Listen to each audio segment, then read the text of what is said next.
PBO Art Academy. Bonjour, Fred de Beaux-Arts.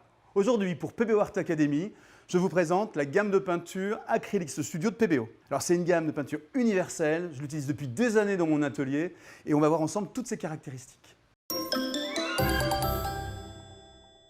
Une gamme de 62 couleurs, avec 48 couleurs classiques, standards, qui répondent à tous les besoins, des plus classiques aux plus contemporains, avec en plus 4 couleurs métalliques, 3 couleurs fluo, pour aborder en particulier le pop art ou le street art, 7 couleurs Dina. Et alors Dina, c'est à l'intérieur de la peinture, on a introduit des particules de nacre qui permettent d'accrocher la lumière de manière différente et d'avoir un rendu iridescent, vraiment très intéressant pour les finitions, pour les couches supérieures qui accrochent la lumière sur vos tableaux.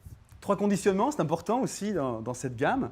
Des tubes qui permettent avec ce bouchon très pratique de déposer uniquement la quantité nécessaire sur votre palette ou sur votre toile, et puis de refermer après usage pour une utilisation ultérieure en conservant la peinture, et des pots plus larges qui vont vous permettre de travailler directement, de prendre directement la peinture dans le pot avec des spalters larges ou des couteaux, en prenant soin bien sûr d'utiliser des outils très propres afin de ne pas introduire d'impuretés dans votre peinture.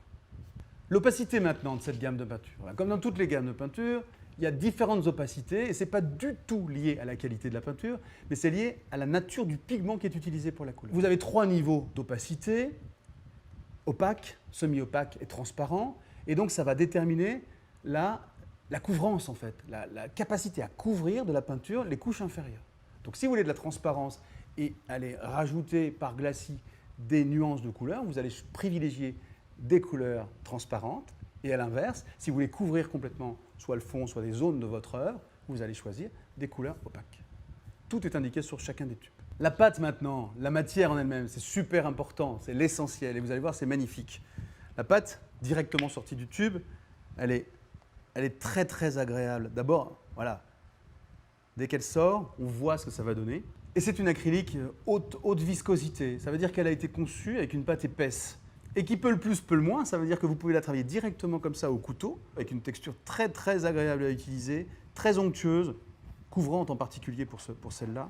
À la sortie du tube, vous avez la véritable couleur de la peinture qui se révèle, alors que là, même si vous avez une indication sur la couleur, le tube en lui-même a un effet sur ce visuel, sur ce qu'on voit. Et donc pour terminer avec les couleurs primaires, avec le jaune primaire, vous savez ce fameux noir trichrome, très connu des écoles d'art, des étudiants d'école d'art, ce noir trichrome est quasiment parfait. Donc ça c'était très notable, c'est important, ça démontre la qualité de ces 3 primaires, de l'ensemble de la gamme, mais en particulier ces 3 couleurs primaires avec lesquelles vous allez réussir à créer un cercle chromatique parfait.